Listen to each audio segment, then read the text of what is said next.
Now at 6, growing concerns that Wisconsin's ginseng crop will rot in the ground.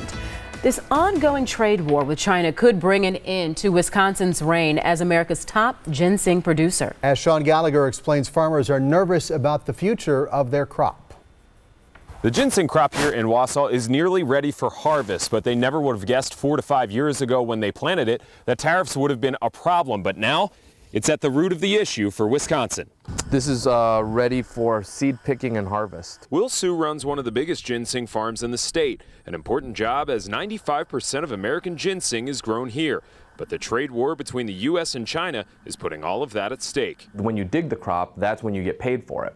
And so if you aren't able to sell it immediately, you run the risk of either holding it and maybe getting less for it in the future. Of the more than $22.5 million worth of ginseng produced last year, $14 million worth were shipped to China alone.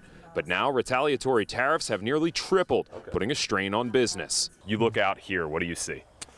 I see 4 or 5 years of hard work. Probably 5 years of hard work. Ginseng takes years to mature, so while the current tariffs could go away, it's already making long-lasting impacts on the future of the marketplace. What you worry about is losing an entire generation of consumers who either can't find it or aren't able to afford it.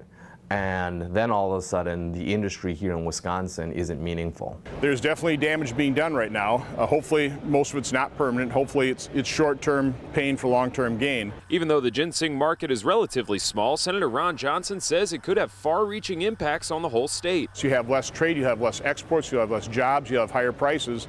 So that's really the effect on everyday Wisconsinites: higher prices, fewer jobs and opportunity. And Senator Ron Johnson says China is the biggest abuser of the World Trade Organization, so he says their goal is to negotiate either lower tariffs or eliminating them altogether with China.